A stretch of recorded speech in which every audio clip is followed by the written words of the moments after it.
Сейчас мы будем с вами смотреть, что говорит о вас ваш партнер за вашей спиной и кому он это все трепится и говорит. Да, здесь говорит человек, возможно, он говорит даже не очень знакомым людям, Может быть, он с кем-то переписывается в каких-то там переписках. Так. И знаете, он здесь так говорит, мы смотрим такой расклад. Это расклад, да, мы откапываем, смотрим на воски. Вивиена ясновидящая, я смотрю с потока, с хроника Каши. И воск нам в помощь, а потом мы посмотрим еще и на знаках. Что он нам тут, не нам, а другим. Знаете, он как-то оправдывается. Вот знаете, он действительно как-то оправдывается. Кому он говорит? Кому-то он говорит человеку не очень доброму. Такое ощущение, этот человек может что-то делать эзотерически. И ему он рассказывает о том, какая вы и что с вами происходит. Вот видите, вы вышли, прям вот вышли вы, прям платьице, видите? Как вот в 19 веке.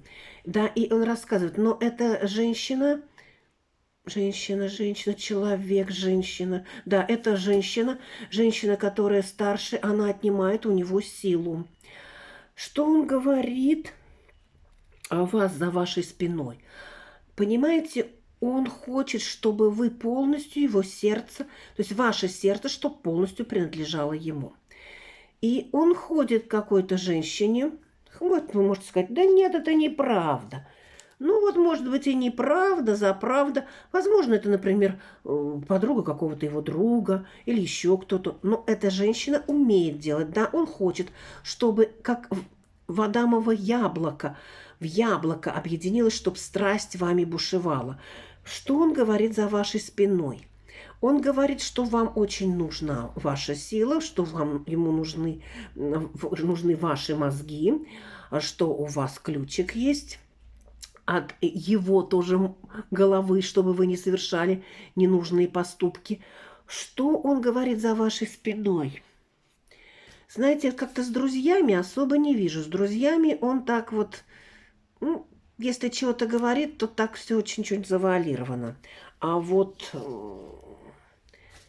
с другими, вот с какой-то женщиной он разговаривает, ей почему-то рассказывает. Но я говорю, здесь это опасная женщина. Опасность от этой женщины идет, исходит. Так, давайте смотреть, что он еще говорит за вашей спиной. За вашей спиной он кому-то, да, знаете, он даже не кому-то говорит, а он переживает. Вот видите, он сидит, склонив голову, в чем-то он хочет покаяться. И, знаете, такое ощущение, вот так говорят как-то в таком месте, где уединиться можно. Он вроде говорит, но это не кому-то. Он говорит сам с собой. И говорит он, что он больше так не может. Что бы ни было... Сейчас я поменяю свечу. Что бы ни было...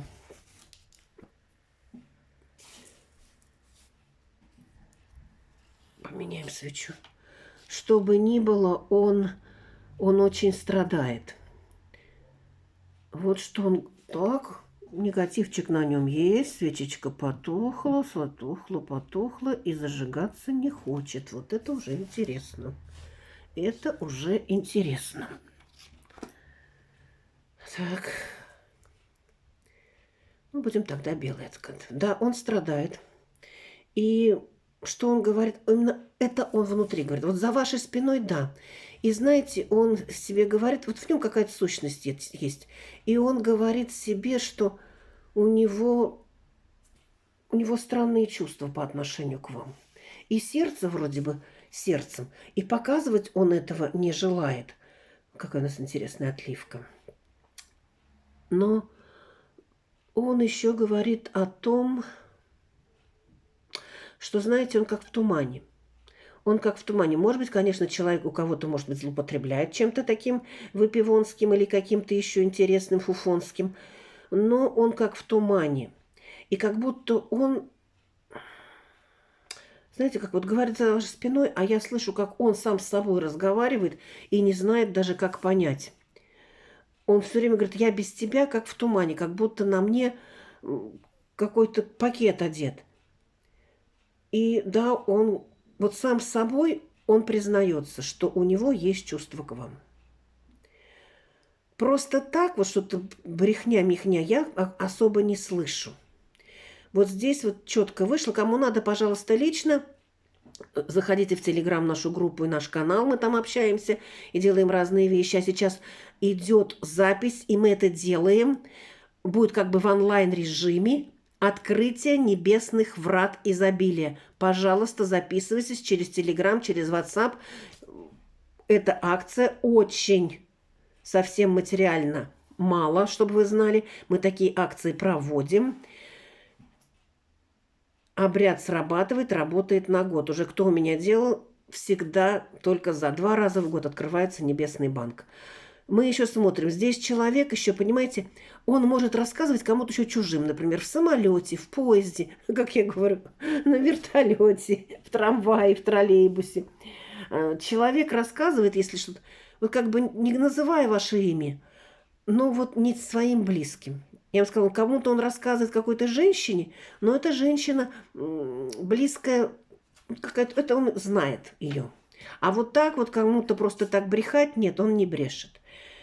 Что он говорит за вашей спиной? Он хочет сказать, вообще разговаривать сам с собой, что он не может, ему без вас очень сложно, что вы его действительно лебедица. Пава называется, но вы как его лебедь. Вот что он говорит за вашей спиной. Давайте посмотрим, сейчас еще посмотрим на свечи, а потом мы будем смотреть уже на знаках. И он хочет сказать вам, действительно, у меня есть чувство к вам, и без тебя я как птица, видите, тут видно даже, как птица с одним крылом. Вот оно, одно крыло. Пишите «принимаю с благодарностью». Да будет так. Все мои контакты в шапке профиля, в описании. Пишите Viber, WhatsApp, Telegram. Пока-пока и в директ. Продолжаем часть вторая, что он говорит за вашей спиной, ваш партнер. Если смотрят мужчины, то интерпретируйте под себя и посмотрите, что мы там увидели через поток, через воск Вивьена смотрит, через поток, через хроники Акаши. Что он говорит за вашей спиной и кому? Не могу сказать, что он говорит что-то ужасные какие-то вещи, потому что если он говорит, то это какое-то восхищение. И видите, у него в сердце все горит. Он как выпрыгивает из какой-то ракушки. Что он говорит? Говорит за вашей спиной. Он говорит о том, что у него есть чувство. Я закрываю просто карты. Могут закрыть из таких вот картиночек. Что он говорит за вашей спиной? Знаете, он...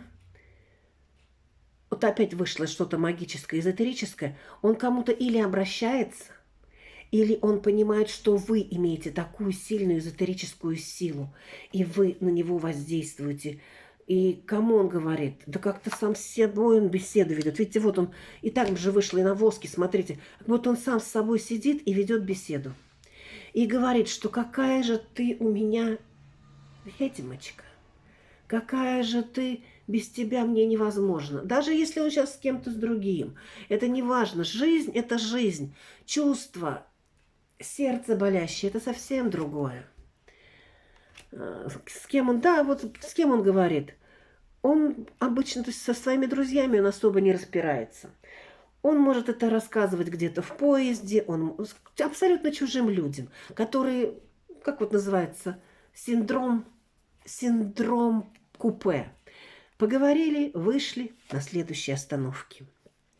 Но здесь еще такое идет, что с кем он может говорить человек, на котором, ну, возможно, есть какое-то воздействие, или он это говорит, но почему я все время о тебе? Почему ты все время перед глазами? Почему ты во сне? Почему? Но говорит он кому это? А говорит он сам себе. Редко кто кому он будет говорить, там другу. Нет, тут вышло он, потому что там вышла чаша, опять чаша. Кому он говорит за спиной за вас? Знаете, говорю, чужим людям может где-то в интернете что-то сказать, не называя имен, чужим людям, вот понимаете. А за вами, да, он смотрит. Он за вашей спиной, вы идете, он смотрит в СМИ, он везде смотрит за вами, от кого-то узнает. Ну, потому что он все время говорит, я не понимаю, почему ты у меня в мозгах, я не понимаю, почему ты у меня во снах, я не понимаю, я веду себя уже как петух со щипленным хвостом. Не показываю этого, но я не могу. Тут человек прямо вот страдание, да, страдание. И страдания, которые он уже практически прошел, и у него сейчас идет, вот ему нужна ваша сила, и он что говорит? Он не знает, кому сказать. Ему бы вам сказать, но он боится вам сказать, он боится, что вы его пошлете на 3 веселых буквы. Но у него от этих страданий начинается новый этап в жизни. Кому он говорит? Кому он говорит? Да никому. Вот, понимаете, каким-то незнакомым людям. Для чего? Ему нужно, вот вы, нужна и ваша сила, ему нужно ваше позволение, разрешение стать во главе, стать победителем, стать оракулом своего и семейного счастья. Вот мы говорим, смотрим расклад, кому он говорит, и смотрели на воски, а он говорит сам себе или кому-то вот своему высшему «я». И знаете, этот человек, как бы он ни показывал, что он не верит в какую-то эзотерику и магию, он верит в это. И он верит, что это действительно искушение змеем, вот такие вот чувства. Что, ну да, вы для него женщина, которая очень хорошо сидит на своем троне, которая может управлять его мозгом и его шариками. И вы знаете свою силу. Что он говорит за вашей спиной, а он, знаете, он еще и боится за вашей спиной что-то говорить особенно-то. Он боится, что вы почувствуете, как хлопнете, как прихлопнете, что мало не покажется. Что говорит он за вашей спиной? Мы опять смотрим. Он единственное, что кому-то говорит, чужим людям, что он страдает. И он не знает выхода, он не знает выхода. А выход-то очень простой, там же, где вход. Тогда, когда мы знакомились, когда показывали свои радостные чувства, все, вот когда хотели, желали, вот опять туда же, в эту точку надо вернуться. Если вы мальчики, мужчины, начинайте дарить подарки, конфеты, пирожные, цветы, еще что-то. У кого какие средства, у кого на бриллианты, у кого на пирожки, неважно. Показывайте эти свои чувства. Не становитесь, что я прав, потому что я прав, и будешь выполнять все, что я сказал. Все, вы тогда убьете все окончательно. И вы понимаете, что вы этим как-то убили, а сказать и высказать никому толком не можете. Но здесь, кому он высказывает?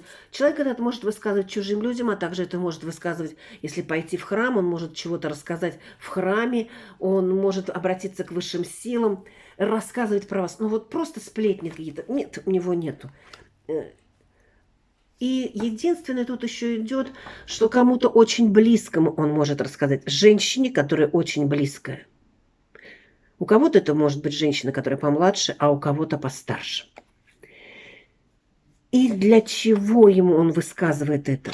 А высказывает он потому, что ему надо вот прям вот высказывать, да, сам себе веду беседу, потому что он верит, что ангелы сохранят и помогут. И когда он высказывает, он знает, что обязательно это случится. Знаете, да, чтобы сделать какое-то действие, даже плохое, нужно обязательно об этом рассказать. Вот когда говорят, что один такой политик, который сейчас ушел, все знаете, жир, что он предсказатель, нет, он просто излагал вперед планы, которые давно планировались, для того, чтобы они свершились и не было страшного наказания. Это закон эзотерики, закон Вселенной, закон мироздания. И что он хочет сказать? Вот знаете, а человек-то загнан в угол и высказать-то не может, и считает, что вы управляете им, как куклой. Но ему это нравится.